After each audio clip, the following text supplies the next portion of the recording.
ફક્ત રિટર્નની પાછળ ભાગો નહીં। જય સ્વામિનારાયણ। રવિવારની સવાર રવિભાઈ હાજર થઈ ગયા યુટ્યુબ ચેનલ પર। આપ સૌનું હાર્દિક સ્વાગત છે।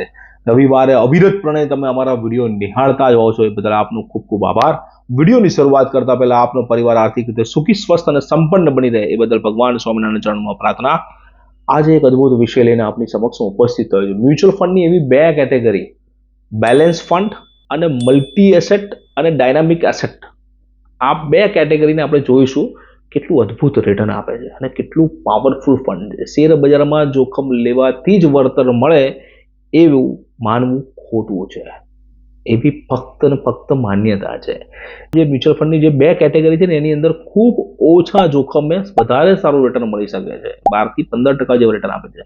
બેલેન્સ એડવાન્ટેજ ફંડની અંદર ઇક્વિટી 40 થી 80% હોય, કોર્પોરેટ બોન્ડ 10 થી 30% હોય, infrastructure bonds, retail investors, COD ETF 1 થી 10% હોય છે। કેશનો બી પ્રોપોર્શનેટ લોકો રાખતા હોય છે, છતાં પણ આ કેટેગરી અદ્ભુત અને સુંદર વળતર આપ્યું છે અને લોકોને ખૂબ આકર્ષણ જમાવ્યું છે। ફક્ત ઇક્વિટી ફંડ લઈને આવું ના મનાય કે આપણને વધારે રિટર્ન મળશે।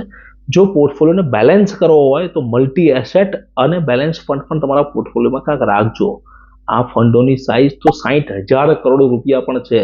મતલબ લોકોને કેટલો ભરોસો હશે, લોકોને કેટલો વિશ્વાસ હશે। બેંક એફડી કરતા હોય ને તો ચોક્કસથી આ ફંડ લેજો। ઇક્વિટી ફક્ત 40 થી 50%, એટલે અડધું ઇક્વિટી માર્કેટ અને બાકીના 50% પૈસા એકદમ સેફ હોય છે। એક ઉદાહરણ આપું છું, પરંતુ આ ફંડ લેવાનું તમને સજેશન નથી આપતો અને ના રિકોમેન્ડેશન શું કરું છું। રિકોમેન્ડેશન દરેકના પ્રોફાઇલ જોઈને અલગ અલગ રીતે, ઘણા લોકો યુટ્યુબ પર અમને કોમેન્ટ કરીને પૂછતા હોય છે કયા ફંડ સારા।